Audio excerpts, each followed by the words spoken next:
estudios, el rol de exámenes. Vamos a tomarlo en el piso 7, en el aula 72, ya a las 7:30. Muy bien, pues vamos a continuar nuestro avance desde la última vez donde nos quedamos. Voy a pasar a compartir.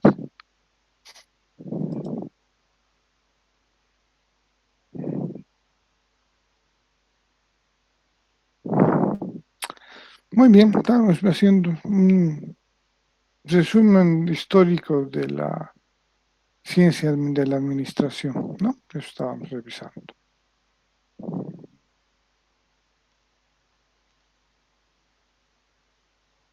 Muy bien, lo último que vimos en la anterior clase fue Roma, India, y ahora vamos a entrar al feudalismo, la administración durante el periodo, bueno, más que medieval, durante el periodo feudal, ¿no? Este periodo se origina a partir de la caída del Imperio Romano. No, eso hemos aprendido en historia. Los esclavos son liberados y se convierten en presa fácil de robos, saqueos y asesinatos, ¿no? Han visto El Gladiador con Russell Crowe. Y no tienen recursos para satisfacer sus necesidades más elementales, ¿no? Es decir, se han sentido totalmente desprotegidos, pues, o sea, la libertad, mal que bien, tampoco significaba que iban a estar en mejores condiciones, ¿no? Entonces no tenían los recursos para satisfacer necesidades. Esto dio como resultado la necesidad de acercarse a alguien poderoso, algún señor que les diera protección, alimento, seguridad, ¿no? El, el señor feudal. Así nació la organización feudal, ¿no? Pero es mejor hablar de feudalismo, ¿no? En vez de periodo medieval. Entonces, ¿qué era un feudo?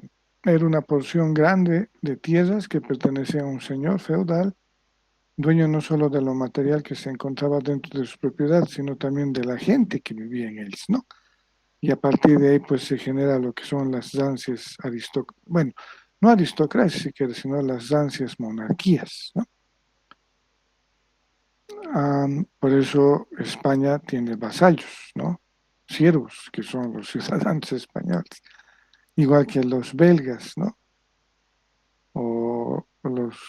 Bueno, hay muchos países que tienen monarquía, ¿no? A diferencia de los esclavos, los siervos, la gente que vivía y servía al señor feudal, en ese contexto, tenía la libertad de abandonar sus hogares, ¿no? O sea, era un esclavismo distinto, ¿no? Tenían la ilusión de ser libres, pero en realidad no eran libres, ¿no? Esta es una ilusión, ¿no? El de abandonar cuando quisieran, pero ¿dónde iban a ir? Entonces la organización feudal era degradación, de grados, ¿no? Eso quiere decir. Es decir, con grados descendentes de autoridad delegada, ¿no? Entonces ahí estamos hablando de una jerarquía. Como era de suponerse, en la cúspide se encontraba un rey, ahí está, el señor feudal, con el dominio total de las tierras y recursos del feudo, ¿no? Era un rey. Y le seguían sus vasallos, la alta nobleza que servía a los objetivos del rey. Estos a su vez estaban soportados por subvasallos, imagínense las jerarquías, ¿no? Es como el gerente, los subgerentes, ¿no? Y así sucesivamente hasta llegar a los niveles más bajos en donde se encontraban los siervos de la gleba, ¿no? Así se denominaba. Entonces el feudalismo se convirtió en una institución descentralizada a gran escala, con todos los problemas a enfrentar, como las actuales empresas de gobierno o particulares, ¿no? Sin embargo, uno de los principales problemas era preservar el equilibrio entre autoridad centralizada, el rey, y la autonomía local, ¿no? Entonces hay varias películas pues que nos muestran esta organización feudal. Robin Hood, por ejemplo, ya sea en dibujos animados de Walt Disney o también con, mm, creo que es con,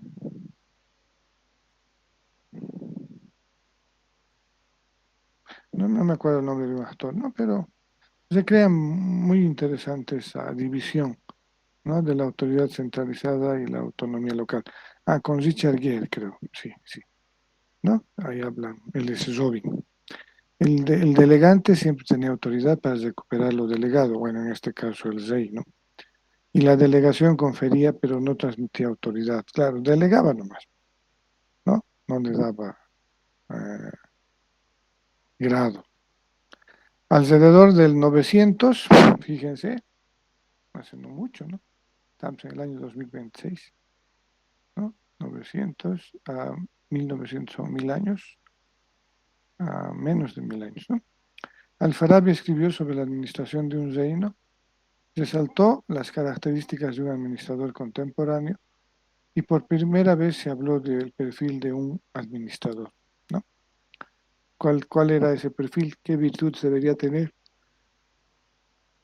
Una gran inteligencia, una memoria excelente, elocuencia, seguramente para hacer negocios, firmeza en el logro del bien, ¿no? Es decir, íntegro, amor a la justicia, al estudio y a la verdad.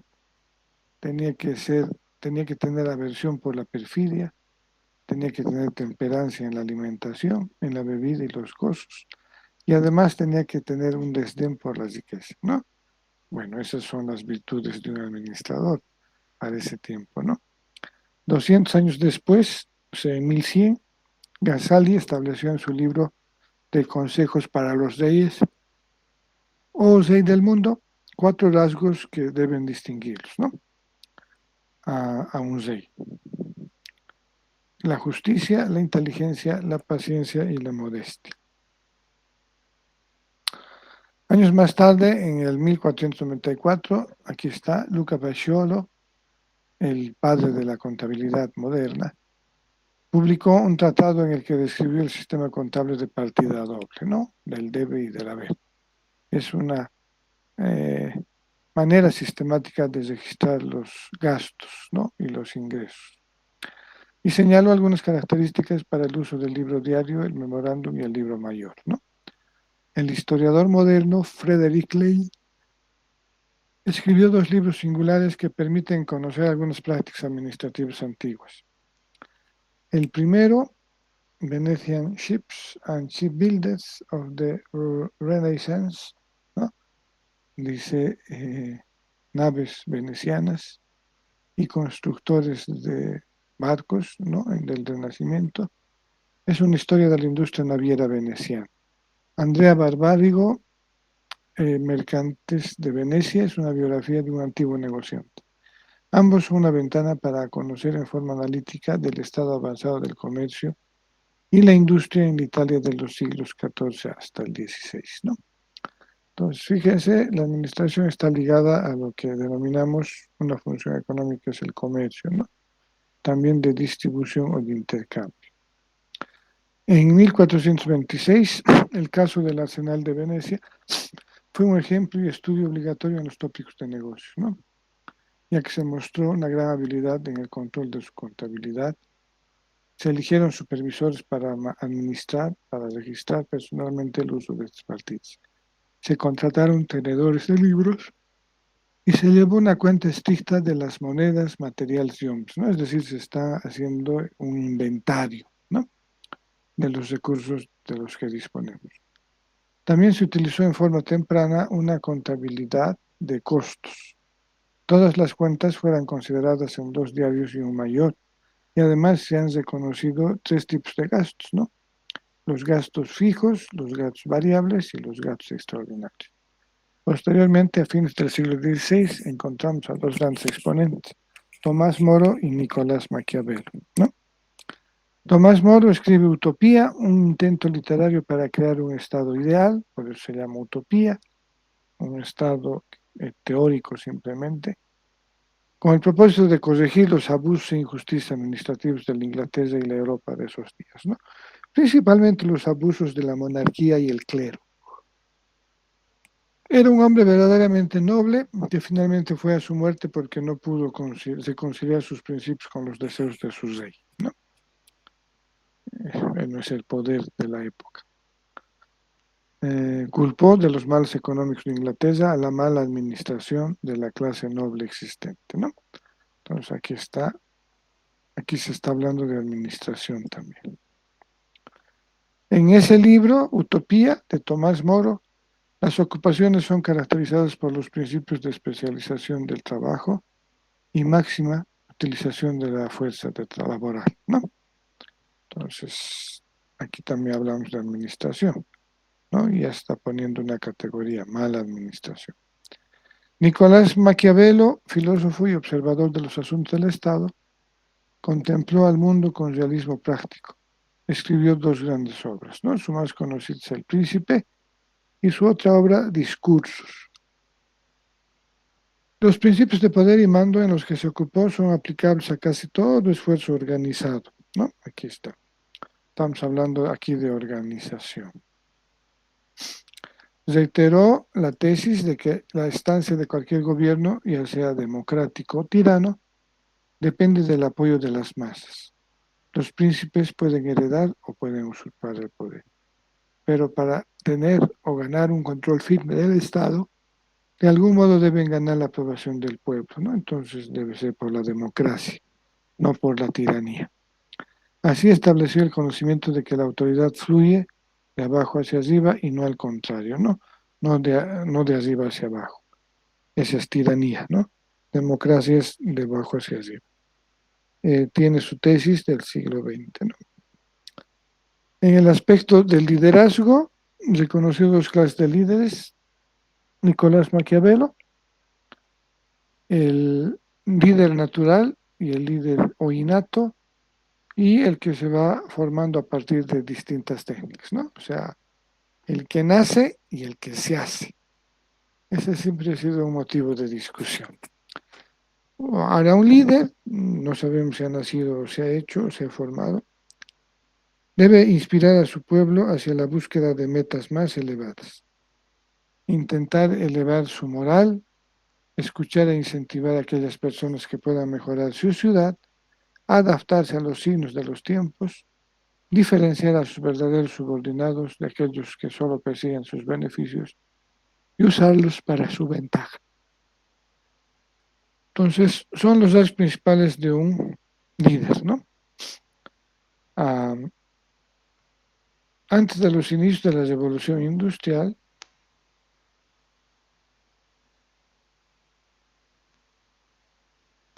no hay nada que pueda apreciarse desde el punto de vista administrativo. Todo redundaba en un refinamiento de lo conocido, ¿no? Ahora, la revolución industrial es dejar atrás el feudalismo y empezar a acoger nuevos sistemas económicos, ¿no? En este caso, el capitalista. Es hasta este intervalo cuando empezó a vislumbrarse una nueva generación de administradores, ya con sus propios conceptos y técnicas, ¿no? Es en este periodo cuando Inglaterra cambia radicalmente su base económica, ¿no? Fíjense, estamos pasando de una economía feudal, de un país de terratenientes, pasábamos a ser un país fabril, ¿no? De fábricas. Se convirtió de pronto Inglaterra en el taller del mundo, ¿no? Hoy en día la fábrica del mundo está en la China. La primera nación del mundo que realizó victoriosamente la transición de una sociedad agraria y rural a una sociedad comercial e industrial. Y aquí nace el sistema capitalista, ¿no? Después de tener como antecedente al feudalismo, ¿no? Con su organización económica denominada fisiocracia. Entonces, en esta transición es cuando nosotros perdemos nuestra libertad, ¿no? Hasta antes del sistema capitalista, nosotros mismos podíamos satisfacer nuestras propias necesidades. Nosotros sembrábamos, cultivábamos y cosechábamos nuestros alimentos, criábamos los animales de granja, ¿no? Y realizábamos alimentos, pan para nuestro consumo. También nosotros podíamos coser nuestra propia ropa y también construir nuestra propia casa, ¿no? Pero con la venida del sistema capitalista, nosotros nos hemos vuelto totalmente dependientes de las fábricas. Ya no teníamos tiempo para arar la tierra, para coser nuestros vestidos, teníamos que ir a la fábrica a trabajar. Y lo único que teníamos para subsistir era nuestro tiempo y nuestra inversión de fuerza laboral. Hemos dejado de producir nuestros propios alimentos, de coser nuestras propias vestimentas, ¿no? Y de construir nuestras propias casas. Ahora compramos comida a otros, compramos ropa que otros producen y compramos departamentos y monoambientes, ¿no? Que ya no son casas. Pero fíjense con un que hemos quedado así con nuestra fuerza de trabajo, ¿no? Ese es el cambio de la sociedad feudal a la sociedad capitalista.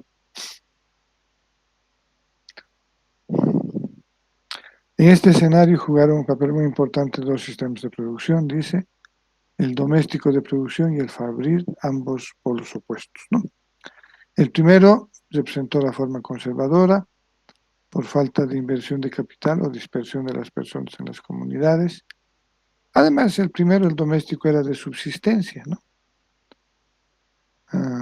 Y el segundo, es decir, el industrial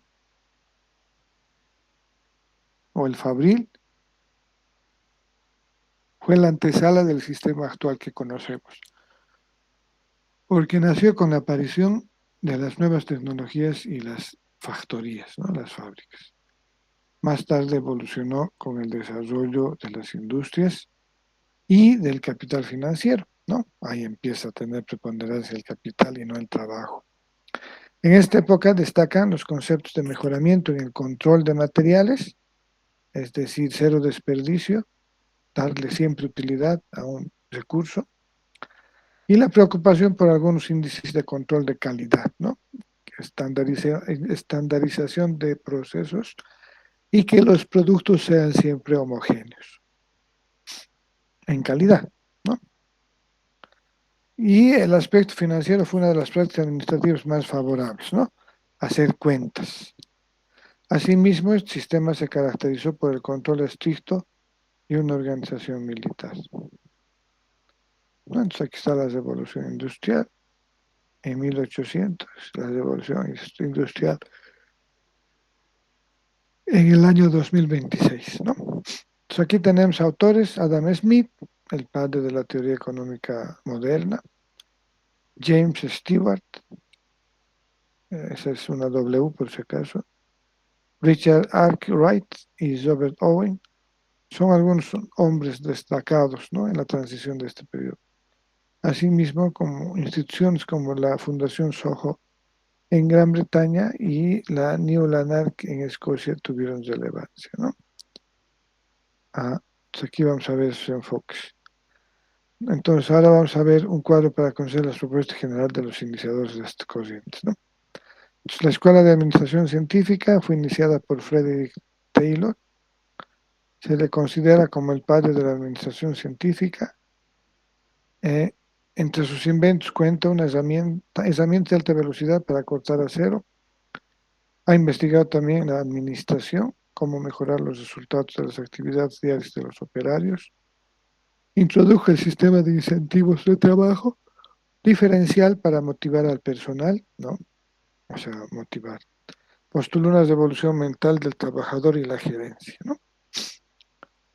Sus principales contribuciones, demostrar que la administración científica se propone buscar métodos de trabajo mediante el entrenamiento, la racionalización del trabajo, mayor velocidad para terminar un trabajo y técnicas aplicables en otras organizaciones. Y sus trabajos fueron criticados por considerar al empleo o al empleado como parte de la maquinaria, ¿no? Entonces, el obrero, el empleado, el trabajador, no es una parte de la maquinaria, ¿no? Es un ser humano, al igual que el gerente, que el administrador, que el dueño de los medios de producción, y por lo tanto merece un respeto, ¿no? Entonces, no es parte del proceso productivo. Henry Gann desarrolló el sistema de incentivos de Taylor, se enfocó más a crear un ambiente para obtener mayor cooperación de los trabajadores, abandonó el sistema de tasa diferencial e implantó un sistema de bonificaciones por tarea, primas y tareas de Gantt, ¿no? Entonces ahí vienen las bonificaciones o los famosos incentivos, ¿no? Los bonos de producción. Desarrolló métodos de capacitación de obreros, de los obreros, ¿no? Es mejor utilizar la palabra de capacitar, ¿no? Porque adiestrar, bueno, son sinónimos en su concepción, ¿no? Pero adiestramiento canino, por ejemplo, más parece de una escuela, ¿no? De, de escuela de canes, ¿no? Entonces, mejor es utilizar métodos de capacitación de los obreros. También creó técnicas gráficas para planear y controlar la gráfica de Gantt y sentó las bases para desarrollar dos instrumentos, ¿no? Para graficar, la otra vez vimos, ¿no? Los diagramas de Gantt. El CPM y la técnica para revisión y evaluación de programas, el PER, ¿no? Después vamos a ver eso. Otro autor, Frank Hilbert, creó de 17 elementos Cerblix para reducir movimientos, ¿no? Es decir, bueno, hasta la ergonomía es una ciencia ahora, ¿no? Para que nos podamos sentar cómodos en una silla que no sea, que no ocupe mucho espacio, pero que sea lo suficientemente cómoda para poder realizar nuestra labor, ¿no? Entonces, él está hablando de reducir movimientos, ¿no?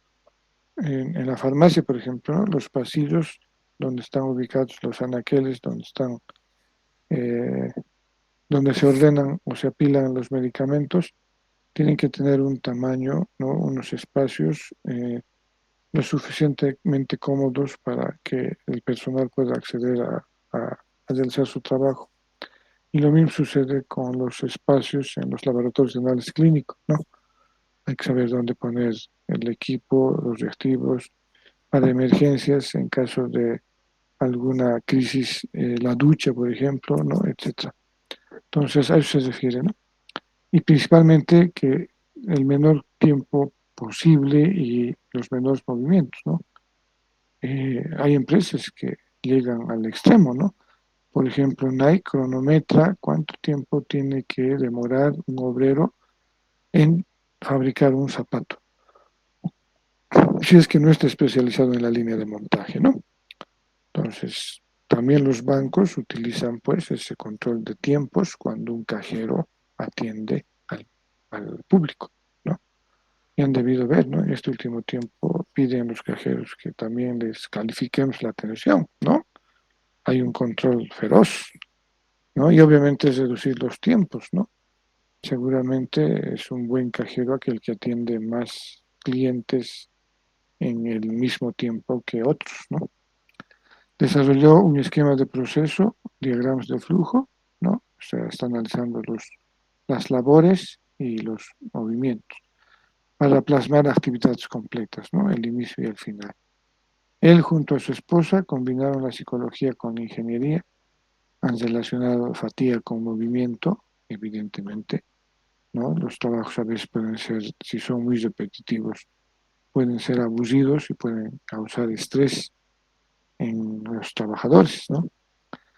Desarrollaron la ergonomía, ahí está lo que les decía, ingeniería humana, con métodos eficaces para integrar los aspectos humanos con las máquinas y materiales, ¿no?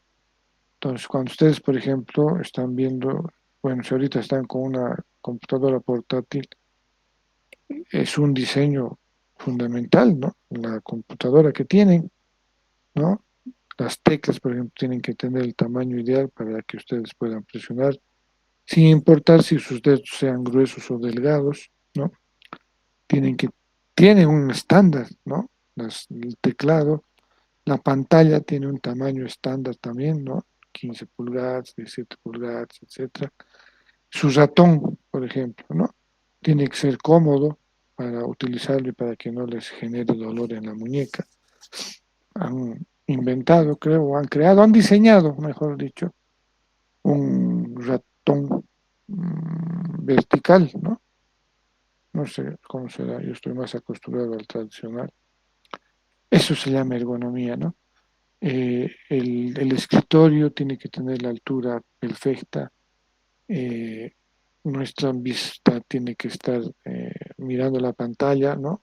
O tiene una altura en la pantalla, el monitor de los computadores de mesa, de escritorio, un tamaño, una altura estándar para que el usuario no se canse, ¿no? Estos cascos que utilizamos para escuchar y hablar con micrófono incorporado también tienen que eh, ajustarse a cualquier tamaño de cabeza, ¿no? Y la distancia del micrófono de la boca, lo mismo, ¿no? No interesa si el usuario es más pequeño o es más grande, ¿no? Dependiendo. Entonces, esos son los estándares a los que nos referimos cuando hablamos de ergonomía, ¿no? Un tomógrafo, por ejemplo, ¿no? Su diseño es, pues, interesante, ¿no? Casi perfecto, ¿no? Entonces, hay diseñadores que en función de las características que tiene el cuerpo humano, diseñan, ¿no? Mesas, escritorios, equipos para manipular, ¿no? Botones, los vehículos, por ejemplo, el volante, ¿no? Los asientos, la marcha, etcétera. Entonces, eso es ergonomía, ¿no? Esa es ingeniería humana. Integra los aspectos humanos con las máquinas y materiales. Nosotros, por ejemplo, interactuamos, ¿no? Con estas interfaces. Interfaz se llama, ¿no? Al, al ratón, al teclado, la pantalla, el micrófono, ¿no? Son interfaces en las cuales podemos comunicarnos y hacer una clase. Por eso se les conoce como padres del eficientismo productivo, ¿no? A Frank Gilbreth y su esposa, Lillian.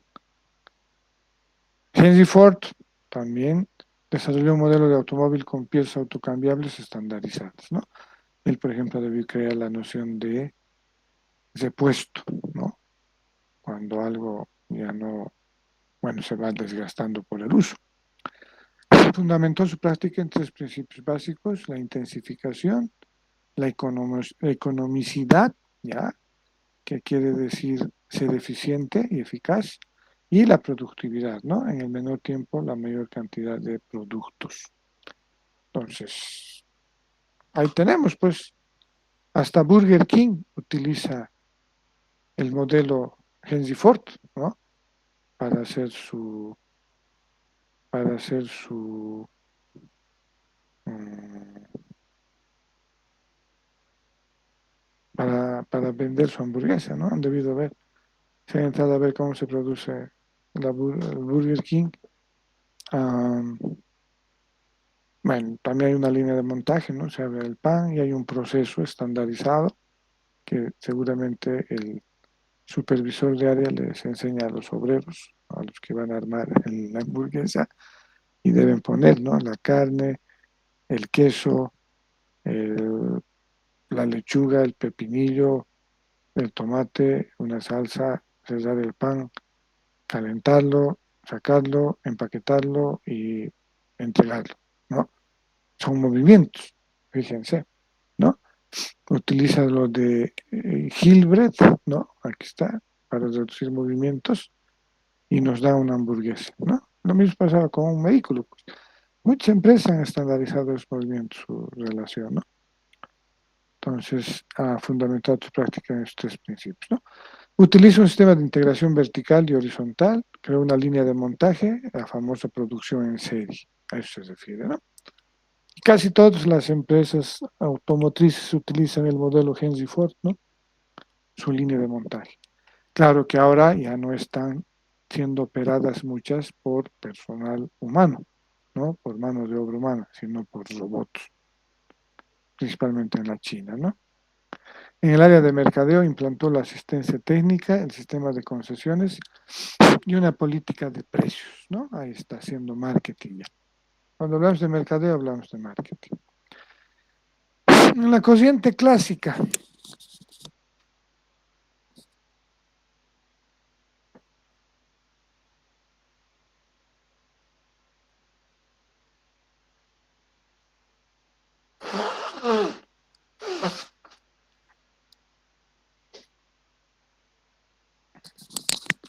bueno, esperemos que no sea influencia, jóvenes. En la corriente clásica tenemos a Henry Fayol, ¿no? Es la mirada europea. Inició la teoría clásica que concibe la organización como una estructura. Es el primer autor que precisó un modelo de proceso administrativo. con estas fases, ¿no? La previsión, la planeación, la organización, la dirección y control, ¿no? Esas son las fases clásicas del proceso administrativo. Identificó las 6 funciones que realiza toda empresa: la función técnica, comercial, financiera, seguridad, contable, administrativa, ¿no? Diseñó un perfil del administrador, debe cumplir con aspectos físicos, aspectos intelectuales, morales, debe tener cultura general, conocimientos especiales y lo más importante, ¿no? Tener experiencia en la administración. Señaló que la administración debe estudiarse en las escuelas. Sí, yo también soy partidario, ¿no? Debemos tener administración financiera, por ejemplo, en las escuelas, ¿no? Educación financiera. Y postuló unos 14 principios para tener éxito al ejercer la función administrativa. Entonces, aplicaciones actuales en cualquier tipo de organización, ¿no? Las contribuciones de la teoría clásica siguen vigentes.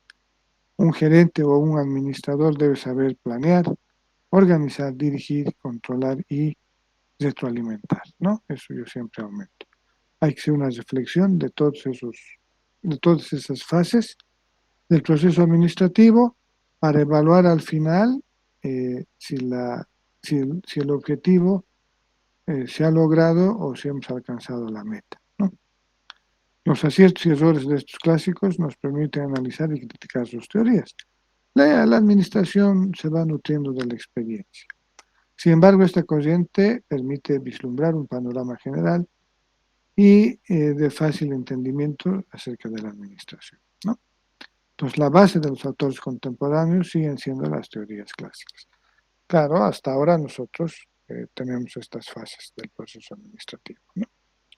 Profundicemos un poco más. En 1916, dice, en Francia surgió esta teoría clásica, cuyo objetivo era encontrar lineamientos para administrar organizaciones complejas, fíjense, ¿no? Es decir, cualquier tipo de magnitud en tamaño podemos administrar con la teoría clásica. Henry Fayol, padre de esta teoría, aportó elementos muy importantes, sobre todo al analizar los diferentes niveles administrativos de la estructura organizacional, ¿no? Es el primer autor en concebir un modelo de proceso administrativo, ahí está. De él ha sido la idea de Henry Fayol, que nació en 1841 y falleció en 1925, de las fases administrativas: planeación, organización, dirección, coordinación y control, ¿no? Es interesante, ¿no? En diferentes fases y sistemas y sistematizar el comportamiento gerencial, ¿no? Hay, por ejemplo, esta relación de la previsión con la planeación, que consiste en visualizar el futuro, planear corto, mediano y largo plazo, y trazar el programa de acción, ¿no? Actividades que se va a hacer, tiempos, ¿no? La organización se trata de construir tanto el organismo material como el social de la empresa, ¿no? Claro, ahí están los escritorios, las computadoras, los equipos, los insumos, los reactivos, pero las personas son las que hacen el trabajo, ¿no? Y además las personas hacen que la empresa sea un ente vivo, ¿no? Si no hubiera trabajadores en Entel, no tendríamos servicio de Wi-Fi, ¿no? Si no hubiera trabajadores obreros en Manaco, no podríamos comprarnos un par de zapatos. Si no hubiera obreros en Bol, que fabrica Coca-Cola, no podríamos refrescarnos con un vaso de gaseosa, ¿no? Si no hubiesen obreros que están haciendo el trabajo para generar energía y nuestra computadora estuviera descargada, no podríamos hacer la clase, ¿no? Entonces, esa es la organización. O sea, tenemos un organismo material, pero lo más importante es el social, ¿no? Los obreros, que le dan vida. Imagínense que no vayan obreros a Entel o a Ende, ¿no? O a Manaco. Bueno, mejor hablamos de Ende, ¿no? O Delfec, que nos da energía, o los que generan la energía, ¿no? En Ende. Después está la dirección y coordinación. En primera instancia hay que guiar y orientar al personal, dirigir. Luego, ligar, dice, unir, armonizar, eso es coordinar todos los actos y esfuerzos colectivos, ¿no? Entonces ahí está combinando dirección y coordinación, ¿no? Entonces es fundamental la coordinación, ¿no? Ahí tenemos que tener el arte de una comunicación clara, sencilla y precisa. Eso es importante. Finalmente, para Fayol está el control. Consiste en verificar, fíjense, que todo suceda de acuerdo con las reglas establecidas y las órdenes dadas, ¿no? Y si no es así, hay que recalcular, ¿no? Por eso es importante siempre hacer un proceso de retroalimentación, un proceso de feedback, ¿no? De reflexión, para saber si todo el proceso se ha cumplido a cabalidad. Para Fayol, los aspectos principales de esta corriente son tratados en la división del trabajo, ¿sí? Vamos a tener trabajo en el, de recepción, por ejemplo, en el laboratorio de análisis clínico, ¿no? Vamos a tener un personal front office que se denomina, los que van a recibir las muestras, van a llenar los formularios, le van a entregar un recibo al paciente. Después vamos a tener un personal operativo, ¿no? Que es back office, no se ve lo que hacen. Es lo mismo que sucede en nuestro seguro, ¿no? Hay algunos que llaman, como la notita, o, o reciben las muestras y hay otros que toman, pero ese es el front, ¿no?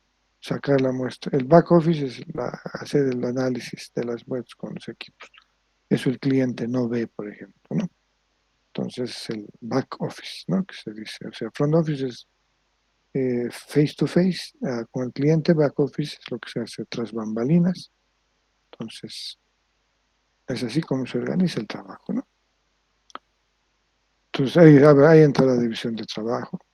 Tiene que haber autoridad y responsabilidad, ¿no? De los dos, responsabilidad y autoridad. Autoridad del jefe y responsabilidad también, pero la responsabilidad más que todo en el operario.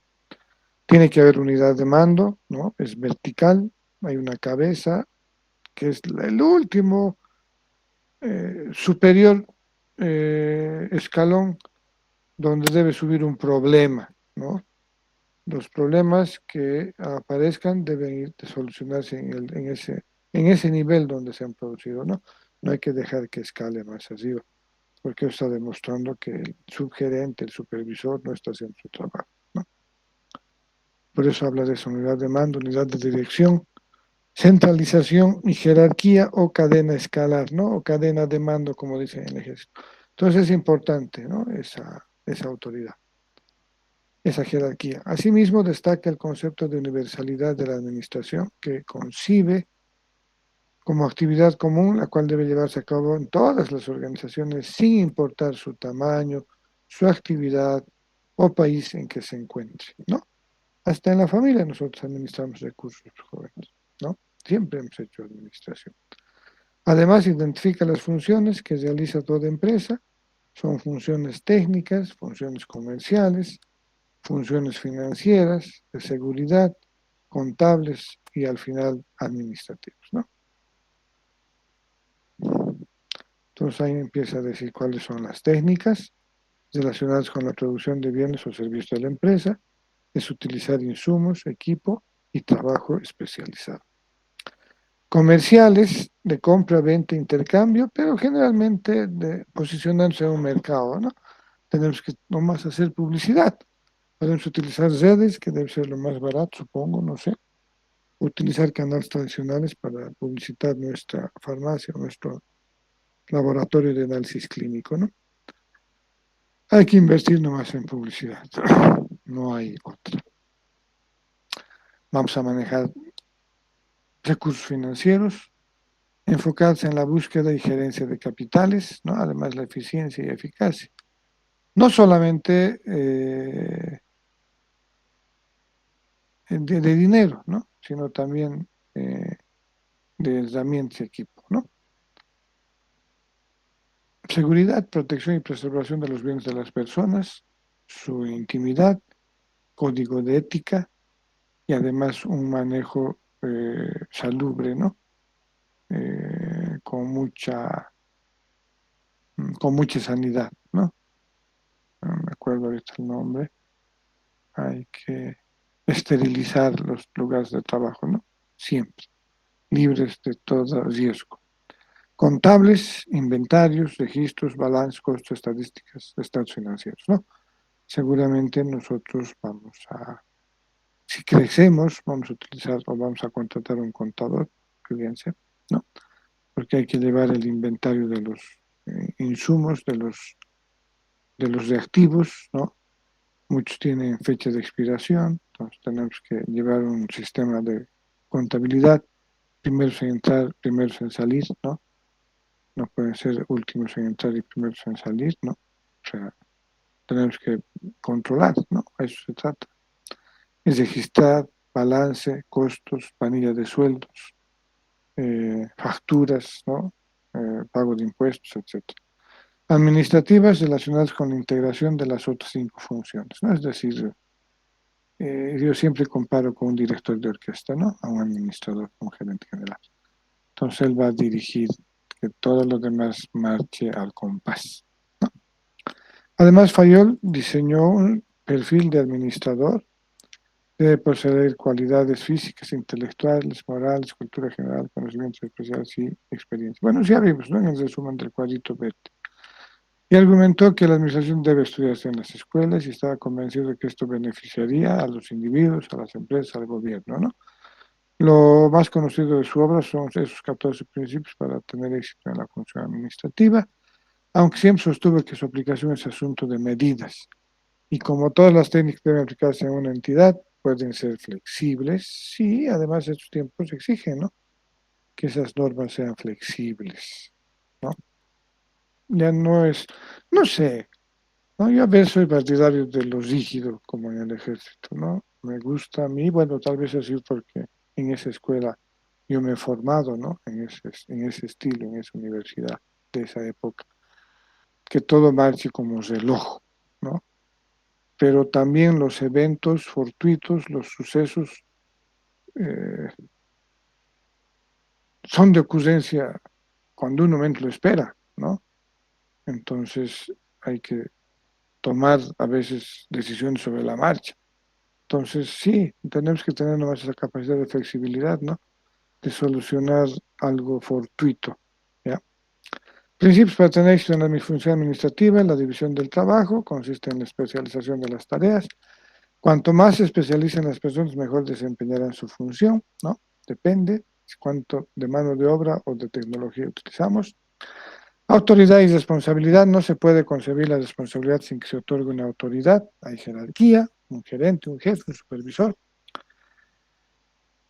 Los gerentes deben ordenar para que se realicen las tareas. Sin embargo, aunque formalmente tengan el derecho de mandar, también deben contar con liderazgo, ya que la autoridad formal no siempre garantiza que sean obedecidos, ¿no? Claro, tiene que ser legítima la autoridad, jóvenes, ¿no? Es como va a suceder en La Paz, por ejemplo, ¿no?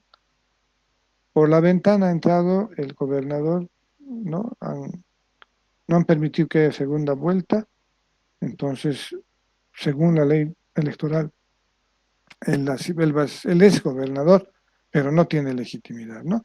Entonces, eso es lo que dice aquí, ¿no? Esa autoridad no siempre garantiza que sea obedecida, ¿no? Entonces, hay que ganar también, pues, legitimidad cuando uno delega autoridad, ¿no?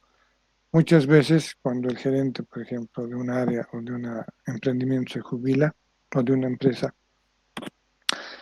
esta empresa puede tomar la decisión de contratar a un gerente externo, ¿no? Pero también puede tomar la decisión de promocionar a personal que ya estaba con nosotros, ¿no? Entonces, generalmente se elige al que tiene más experiencia, ¿no? Entonces, tiene legitimidad y tiene el conocimiento, ¿no? Y además, tal vez, el liderazgo. Entonces, eso es hacer carrera en una empresa, ¿no? Entonces, lo eligen y él asume la gerencia, ¿no? A eso se refiere. Entonces, es importante la legitimidad, ¿no? No solo la legalidad, sino legalidad y legitimidad, ¿no? Podemos escribir aquí. Me parece interesante y fundamental hablar de legalidad, pero también legitimidad, ¿no? Ahí está. Esos dos contextos son fundamentales, ¿no? Esas dos características. no pueden estar separadas. Ahora, y si tenemos estos dos, obviamente hay la garantía de que van a ejercer autoridad.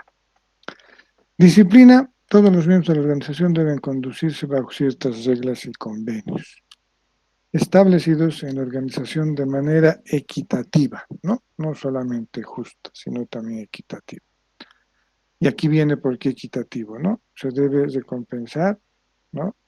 El rendimiento, el acatamiento superior y sancionar las indisciplinas, ¿no? Bueno, eso siempre se hace, pues para eso tenemos una gerencia de recursos humanos, ¿no? Entonces, obviamente hay que motivar también, ¿no? El rendimiento, el apego al manual de funciones, el trabajo esmerado que realiza y obviamente también observar las indisciplinas, ¿no? Entonces, más allá de otorgarles un pergamino, ¿qué se llama? No nos entrega a veces en Burger King, por ejemplo, ¿no? Ahí ponen la foto y dicen el empleado del mes, dice, ¿no? Un título, ¿no? Un título de reconocimiento. Bueno, no me acuerdo ahorita el nombre, ¿no? Es mejor motivarlos de manera pecuniaria, ¿no? Es decir, elevarles el salario o hacerles partícipes de un bono de producción, ¿no? O etcétera. Un trabajador siempre va a buscar que su labor sea reconocida en un reconocimiento monetario, ¿no? Entonces eso tiene más valor que darle un certificado. Esa era la palabra, ¿no? Bueno, el certificado sirve para su currículum, ¿no? Pero en este tiempo de crisis sería bueno dar un premio, ¿no? De esa forma. Obviamente, cuando hay indisciplina, eso se castiga con el descuento, por ejemplo, ¿no? Entonces, si hay descuentos, ¿por qué no va a haber premios? Después, la unidad de mando, un solo jefe para un solo subordinado, sí, es un principio fundamental, porque el subordinado, si tuviese dos jefes, no va a saber a cuál obedecer, ¿no? Todas las órdenes que recibe un empleado deben ser emitidas por un solo jefe. Eso es fundamental también, ¿no? No tiene que haber una bicefalía. Después, la unidad de dirección. Las actividades con un mismo objetivo deben ser dirigidas por un solo jefe, con un solo plan. Claro, o sea, a veces tenemos escenarios, ¿no? Un escenario optimista, un escenario meso y un escenario pesimista, ¿no? O tenemos plan, ¿no? A veces decimos plan A, plan B, plan C. Si tenemos todos los recursos para el plan A, adelante. Si nos falta algo, o las condiciones no se dan para el plan A, hay que ejecutar el plan B, pero tiene que haber alguien que tome la decisión, ¿no? De reemplazar el plan A por el plan B. Uno tiene que ser, ¿no? Por eso dice un solo jefe con un solo plan. Además, el que asume ese plan es el jefe, pues, ¿no? Imagínense una batalla, por ejemplo, ¿no? Tiene que decidir el general si está en el campo de batalla por qué flanco atacar, ¿no? Y no tiene que equivocarse, ¿no? Es decir, un solo jefe y un solo programa para un grupo de tareas que tiene el mismo objetivo. Después está la subordinación de interés individual al bien común o general. Esto es fundamental, tiene que ver con la ética. En cualquier empresa, el interés de los empleados no estará encima de los fines de la organización, ¿no? Debe prevalecer el interés del grupo ante el interés individual. Por eso decimos, ¿no? Hay que ponerse la camiseta, hay que vestir los colores de la institución, hay que ponerle el hombro a la empresa, ¿no? A eso se refiere.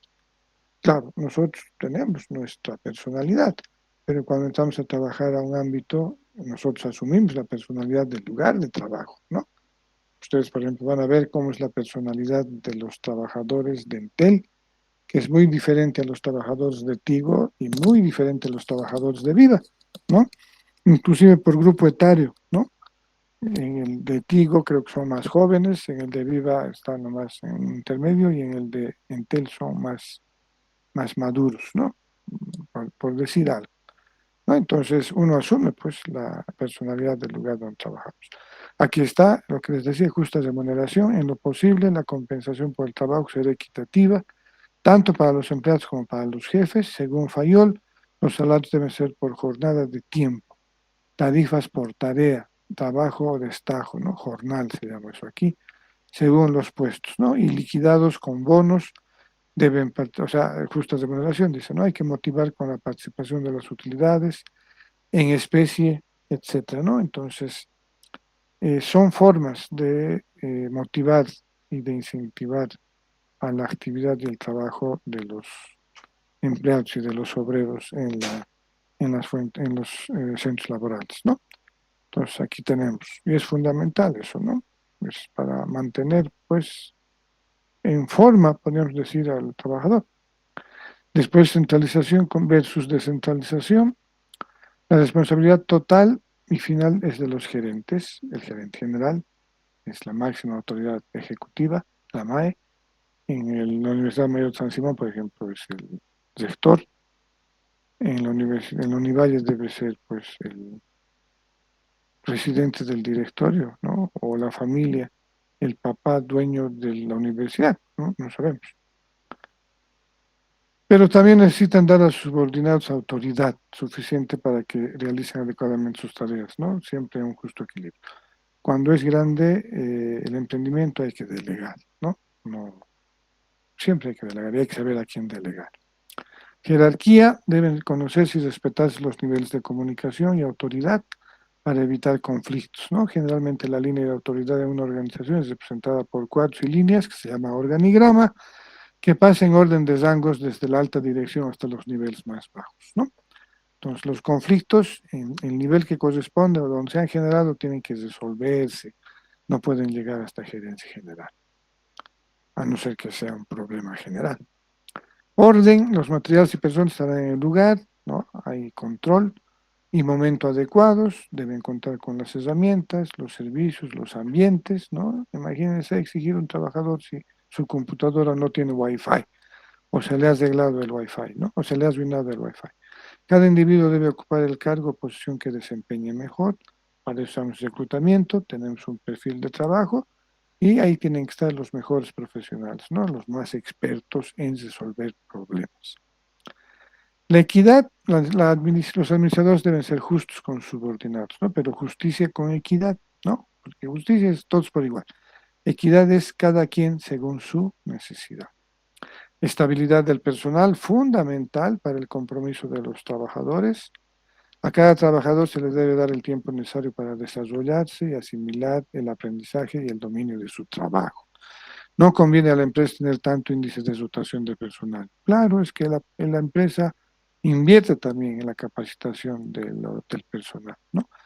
Y a veces, muchas veces, por no tener una política financiera laboral justa, ¿no? Las empresas pierden talento, ¿no? Trabajadores que le podrían haber aportado mucho.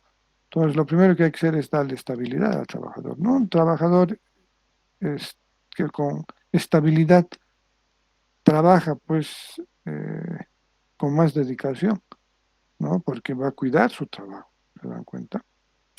Después, iniciativa, aun cuando se cometan errores, hay que dar libertad y oportunidad al personal de que participe, sugiera y ponga en práctica sus planes. Hay que escucharlos, ¿no? Hay que escuchar. Muchas veces tenemos talentos que están en la base más baja, operativa, y que tienen excelentes planes, ¿no? Entonces, un gerente tiene que saber escuchar a su personal, ¿no? Y obviamente reconocerlo y también darle la promoción correspondiente. Y espíritu de equipo, unión del personal, ¿no? Aquí está, equipo dice aquí, no solamente es grupo, sino también es equipo. Esto vamos a resaltar.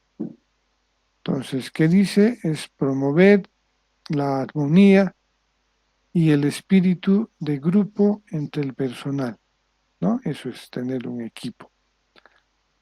Ya que esto dará a la organización un sentido de unidad.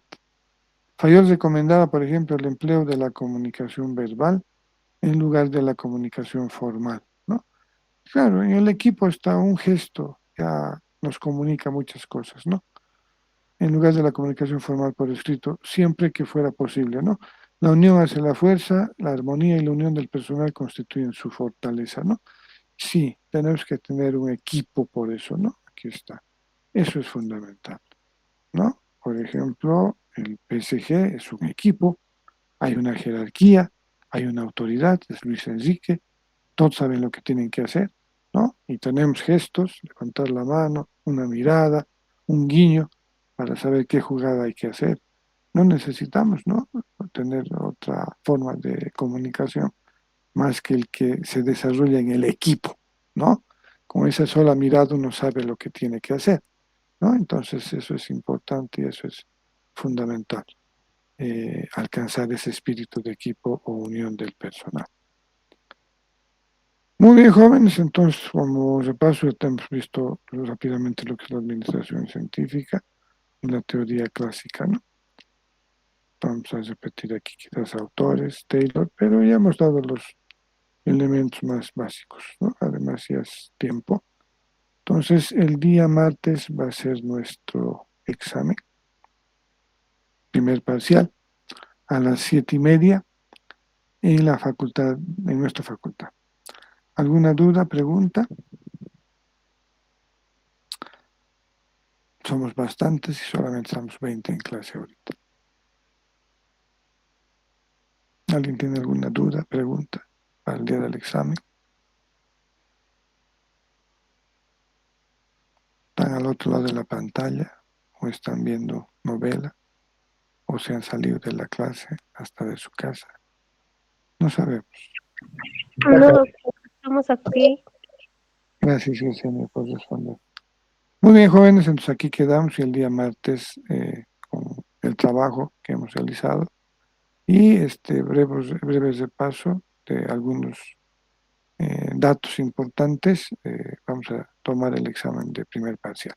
Entonces, el próximo martes nos vemos en la facultad a las 7:30 de la noche.